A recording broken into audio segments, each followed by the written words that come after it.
Les voy a hablar de un asunto que es prioritario en este momento. Es un asunto que cruza la parte académica con la parte práctica. Estamos en una etapa necesaria de búsqueda de motores del crecimiento económico en México y justamente en esa dirección planteamos esta presentación. La idea es reindustrializar fundamentalmente la economía mexicana, empezando por la zona que más tradición industrial tiene, que es la franja norte fronteriza. Entonces, lo que hicimos en este estudio, que por cierto ya está próximo a publicarse, es justamente juntar esos dos objetivos. El primero es el que quizás es obvio, pero la ciencia se construye para tratar de refutar o confirmar lo que creemos que es obvio. Lo obvio aquí es que las manufacturas son un motor del crecimiento económico, particularmente en la frontera, y el objetivo uno es ese. Y el objetivo número dos, pues es proponer, en virtud del primero, que exista en México una política industrial activa, cosa que ya en los discursos ya existe. A partir del 19 de marzo ya de este año, del 2025, existe un programa de reindustrialización en marcha y de eso hablaremos. Y lo que hicimos es, para la gente que nos está viendo en línea, para la gente que está aquí, es un procedimiento académico estándar. ¿Qué es esto? Primero se revisa toda la literatura en relación al tema, pero la literatura teórica, los fundamentos teóricos del asunto, para después pasar a la revisión de la literatura empírica, es decir, trabajos que de forma similar o semejante han abonado al tema. Luego nos vamos a los datos, esta es la parte empírica, y tomamos toda la información que existe, la depuramos y con esos datos aplicamos una metodología aquí de series de tiempo, pero antes de ello también se hace una descripción para tratar de detectar los patrones o las tendencias. Y la metodología de series de tiempo pues es básica, es cointegración y causalidad estadística. Y ya que tenemos los resultados, pues ahora sí sacamos algunas conclusiones y lo más importante de todo, hacemos algunas recomendaciones. Quiero hacer énfasis, normalmente pues no nos gusta presentar los mismos trabajos en diferentes escenarios, pero en esta ocasión este evento fue primero aquí en el Instituto de Investigaciones Económicas de la UNAM, de la RIPSE, y enseguida, el 23 y 24, vamos a estar participando en la Cámara. Y ese evento para nosotros es muy importante porque llevamos la misma ponencia y llevamos el mismo mensaje, el mensaje de que hay que atender algunos errores que tiene la estrategia de Plan México que se ha presentado por el gobierno federal. Y pues esos errores hay que subsanarlos, hay que corregirlos, hay algunas ausencias. Y bueno, la intención es que se presente también allá para que los diputados o la gente que toma decisiones públicas pues pueda estar enterado de este asunto desde la frontera norte de México. Esta es la parte teórica, no me voy a detener mucho porque en realidad el marco teórico no es algo complejo, es algo simple, son las teorías y las ideas de crecimiento económico de Caldor, básicamente una idea antigua, pero que sigue siendo vigente. Recuerdo la primera vez que presenté esto, hace algunos años, alguien me decía que no era de economía, me decía que por qué estaba yo tomando ideas de 1966 para hablar del presente, que cuál era la intención, si evidentemente había pues una serie de cambios que se habían presentado en el mundo y que hacía necesario tener otros marcos teóricos. La realidad es que sigue siendo muy vigente, tanto así que hoy estamos hablando en el mundo de reindustrializar particularmente en nuestro vecino, es decir, es fundamental para ellos hablar de industria, es fundamental para ellos el mismo escenario que se planteó el Reino Unido y por lo tanto ahí ya les puedo dar algunas pistas de lo que está pasando ahora. Y en cuanto a la revisión de la literatura, hay mucho escrito, no es un tema que se ha escrito poco, más bien hay una literatura abundante. Y aquí me interesa en particular un trabajo que apareció en una revista que se llama Estudios Fronterizos de la Universidad de Baja California. Este estudio lo hizo Martínez, Barajas y Corrales, y es un estudio que nos llamó la atención porque es el más reciente que encontramos, que encuentra que es cierto que el país se está desindustrializando, pero en particular la frontera norte de México no. Entonces eso nos llamó la atención porque en un marco general de desindustrialización, estos autores demuestran que en la frontera norte de México eso no está ocurriendo, para la gente que me ve en el norte y para la gente que está aquí, pues son escenarios bien diferentes las vidas, ¿eh? De donde yo trabajo, Ciudad Juárez, es una ciudad 100% industrial. Desde que te bajas del avión o llegas en el autobús, todos son naves industriales, más de 327 plantas industriales, más de 500,000 de trabajos asociados en la ciudad al sector industrial manufacturero, y este escenario se repite en otras localidades de la frontera norte de México, como Tijuana, por ejemplo, y otras más en el estado de Tamaulipas, Nuevo León, etcétera. Entonces, de ahí que estos autores encontraran que la frontera norte no se está desindustrializando.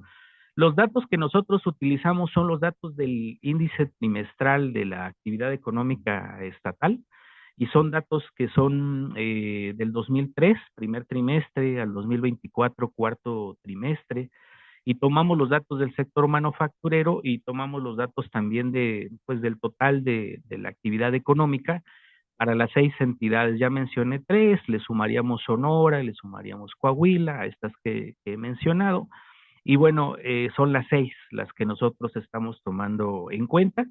Adelantándome un poco, el gobierno federal lo tiene claro y por eso la zona norte fronteriza está en el Plan México.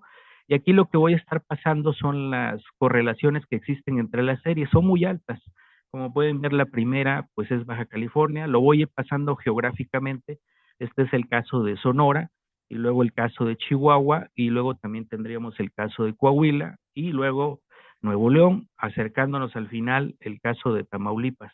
Entonces la correspondencia entre industria y el desempeño de toda la economía, pues es muy alta. Entonces desde estas gráficas, desde esta descripción de datos, ya sabes que existe una correspondencia fuerte entre industria y el resto de la actividad económica, les insisto, más que en otras regiones del país. Y para el total, esta ya es la última, pues básicamente se muestra el escenario de cada una de las entidades que en lo individual presentamos.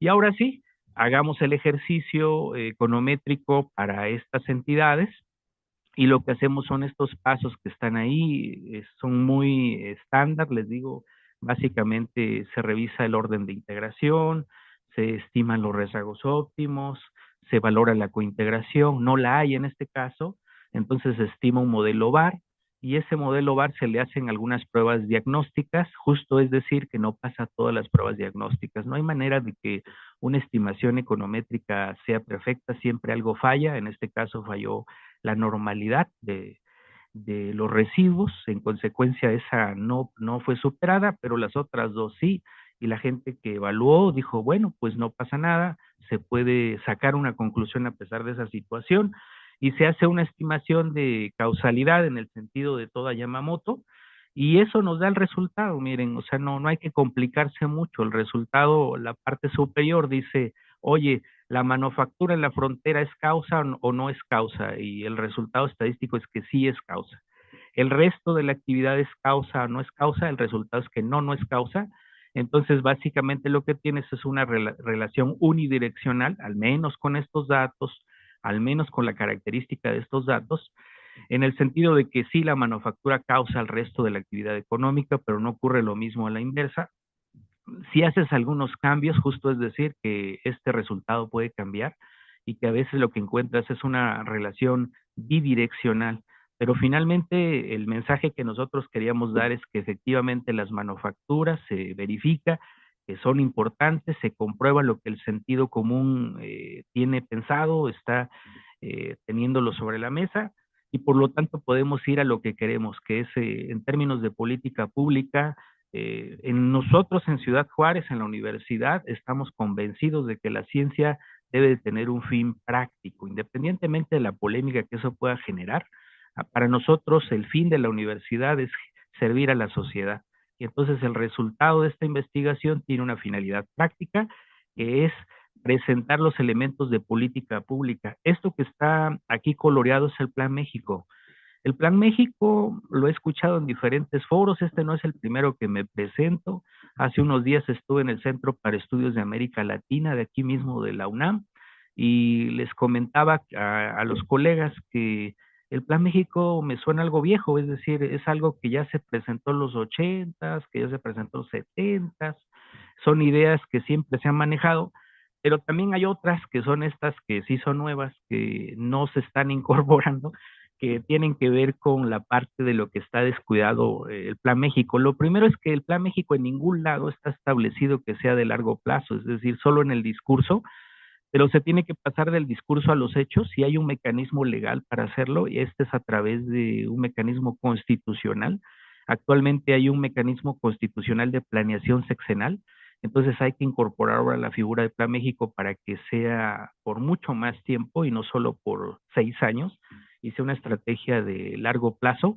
Se tienen que cuidar otros aspectos obvios que tienen que ver con la corrupción, el buen manejo de los dineros, de los recursos, tiene que haber transparencia. Transparencia es clave. ¿Eh?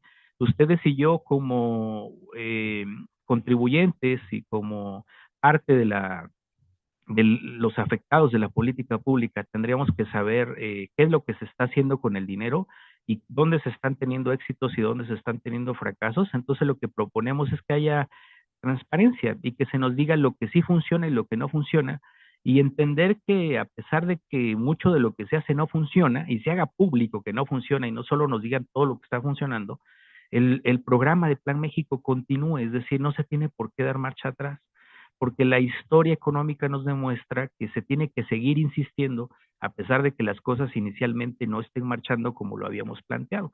También tiene que haber un despacho dentro del gobierno claro que se haga cargo de esto. Actualmente no hay una figura. Nosotros consideramos que debe de estar asociada a la presidencia de la República directamente y debe de estar evidentemente conectada con la Secretaría de Hacienda y Crédito Público para que financieramente opere. Y el otro asunto tiene que ver con la inseguridad, con la delincuencia. Hay una serie de factores que están alrededor que también tendrían que cuidarse para que este plan pues realmente funcione. Y ahí están como pueden ver, no quisiera detenerme mucho. La verdad es que somos optimistas en el sentido de que finalmente se está reindustrializando México en el discurso. Somos menos optimistas cuando pensamos y revisamos la historia de México, su historia económica, encontramos que ya varias veces de esto se ha hablado. Si René Villarreal anduviera por aquí, pues estaría saltando loco de alegría, pero también un poco triste porque sus ideas ya antiguas, se sigue hablando de ellas como si fueran nuevas. Entonces hay que tener cuidado con eso e insistir. Entonces nosotros como académicos el rol que nos toca es primero diagnosticar, proponer desde lo técnico y luego dar seguimiento. Les digo, tenemos que tener ese nuevo rol como académicos. Por ello, la intención de estar hoy aquí con ustedes, de poderlo discutir, sé que está en línea, esto me va a ayudar mucho porque aunque aquí en la sala somos pocos, en realidad yo soy alguien que maneja mucho la tecnología, así que en cuanto esto acabe voy a encargarme de repartirlo por todos lados y les digo nuevamente presentarlo en la Cámara el día 24 de junio, que me toca volverlo a presentar para volver a insistir en este asunto y en mi estado, en Chihuahua, pues insistir también con mis autoridades para que lleven a cabo las acciones necesarias. Un último mensaje para la gente que nos ve, que tiene que cambiar, ya porque se me acabó el tiempo, es eliminar el centralismo. Miren, yo hoy decidí venir aquí presencialmente a este evento, es de las pocas veces que lo hago, porque estoy en contra del excesivo centralismo que hay en el país. Todo tiene que ser en el centro del país, porque si no, no se hace nada.